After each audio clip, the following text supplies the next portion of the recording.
Victoria's Secret like body lotion. It's called Amber Romance. The guys in Louisiana when I was working there. Yeah. It's called what? Amber Romance. Okay, we're It's live. sent from Victoria's Secret. We're talking about the bugs out here. All right, we're going to get started. Good morning, everybody. First and foremost, I would like to thank everyone here for the work that they're already doing every day to protect and preserve our environment. I went on a couple of boat tours in Southwest Florida yesterday, and being out on the waters reminds me of what makes Florida so special. The beautiful and unique natural resources we have here in the Sunshine State that people from all over the world travel to and enjoy, that support our tourism and fishing industries, that keep our economy strong, that provide for livelihoods, and of course, adventure. But what's also clear there today and here now is that there is a multitude of water crises ongoing in our state, threatening all of us, from Piney Point to red tide, from blue-green algae to, unfortunately, manatee deaths. And when I was on the water yesterday, you could see the color of the water not being crystal clear. Fish, unfortunately, coming and popping up all over the canals and all over the waterways. And knowing that we have to do better. You know, when we were actually alerted yesterday when we were out in the water that they were taking a baby manatee over to one of the zoos and taking them and because the mother had died. We've got to do better, Florida, and we know that we have the resources to do so. And way too often, efforts to protect our environment get caught up in partisan politics, with people focusing on finger pointing when all we need to do is for everybody to be working together. I came into office with a commitment to further clean water efforts in our state, and today I'm here to announce that we have been working hard at the Department of Agriculture for the last 2.5 years and are ready to roll it out now. We are rewriting the rules when it comes to agriculture water policy in the state, taking landmark action to increase accountability, transparency, and coordination. When I came into office, Florida's Agriculture Best Management Practices, otherwise known as BMPs, had not been updated in over a decade. And I think that we all can agree that a lot has changed in the last 10 years, and our policies should reflect the times, utilizing the latest research, data, and technologies available. As part of our Clean Water Initiative, the Office of Agriculture Water Policy is revamping and reinventing its programs to ensure high levels of effectiveness. This includes common sense changes like prioritizing high-value projects with our cost-share programs to get the greatest bang for our buck for our farmers, who are the stewards of our land. Continue to employ more efficient nutrient and water usage practices. We're also focusing on supporting multifaceted practices such as cover crops and no-till drills that provide significant climate mitigation and carbon sequestration benefits. With our Clean Water initiatives for the first time ever, rather than relying on voluntary self-reporting when it comes to compliance, the Florida Department of Agriculture is conducting in-person site visits in coordination with our agriculture stakeholders. And for the first time ever, we will be taking action against those refusing to comply with state law to ensure that best management practices are being properly implemented. And for the first time ever, we will work with producers on corrective action plans and refer cases of non-compliance to the Florida Department of Environmental Protection for enforcement. And for the first time ever, the department is inspecting, collecting, and aggregating detailed records of the nutrients being applied by agriculture producers on the production landscape. This increases accountability, transparency, and provides the data necessary to inform decisions based on strong science. Through our Clean Water Initiative, we're also increasing the transparency of states' agriculture water programs while also increasing coordination with the public, stakeholders, the agriculture industry, and our agency partners. This is being done through the enhanced education and training outreach, with our department providing online and in-person resources to make our agriculture water programs more accessible. Because to truly impact change, we all know that it takes collaboration among all of our stakeholders, from individuals to our research partners like UF-IFAS, to local governments and coordinating agencies like the Department of Environmental Protection.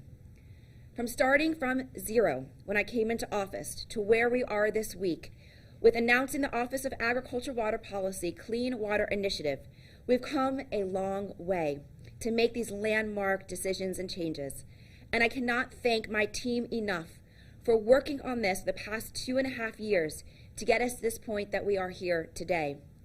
We know that our work is not done, but I'm proud to have our department stand up and take concrete action to provide clean water in our state when no other department has.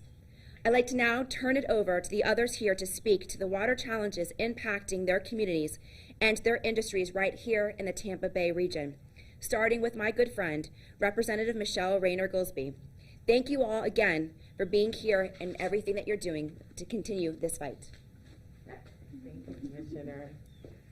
Good morning, everyone. Thank you so much, Commissioner Freed, for your leadership on this issue, and I'm hoping that my mask will not get caught in my earring.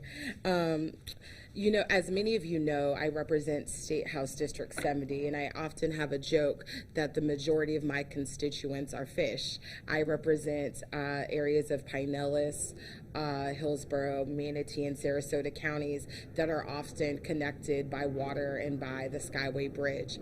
And so when we saw what occurred in late March, early April with Piney Point, it was very clear that this has already been an issue that many of us in our state knew about, but yet there was no accountability and the action needed to have happened.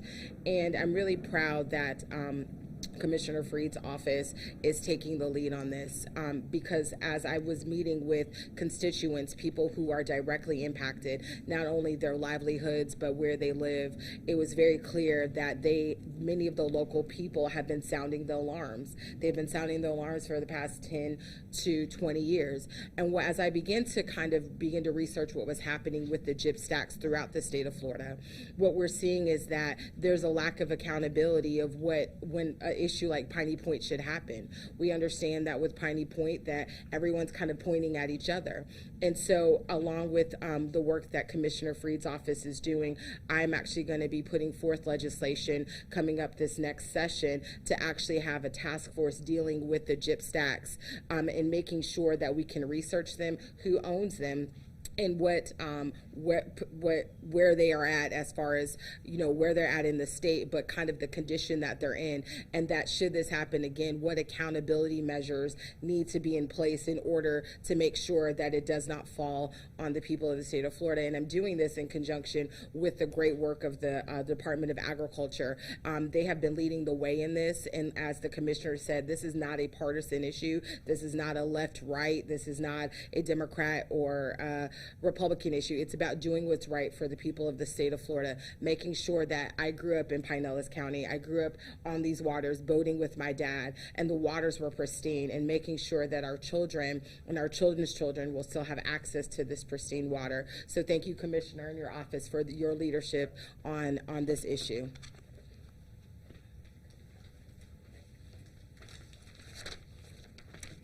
Good morning, and I'd like to start by thanking the Commissioner and FDACS for demonstrating this leadership and moving forward with protecting our Florida's waters.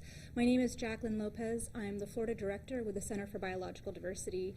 And, you know, looking out here today, you may not be able to see it, but it's clearing up, the clouds are parting, and we have what attracts so many people to Florida, which is our accessible, inviting waters and a remarkable array of biodiversity.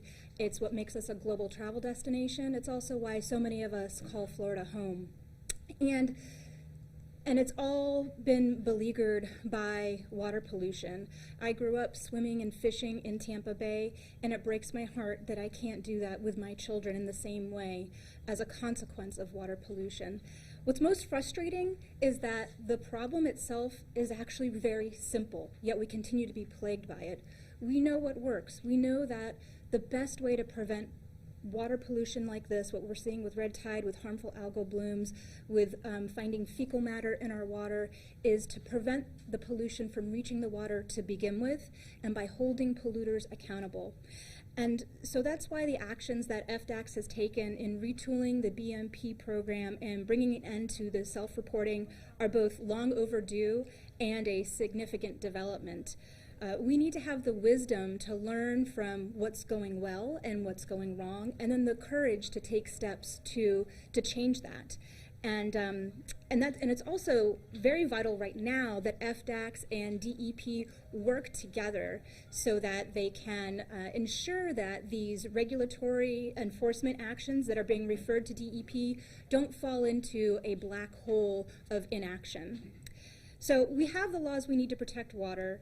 We just need the leadership to be implementing them for the betterment of Tampa Bay and for Florida.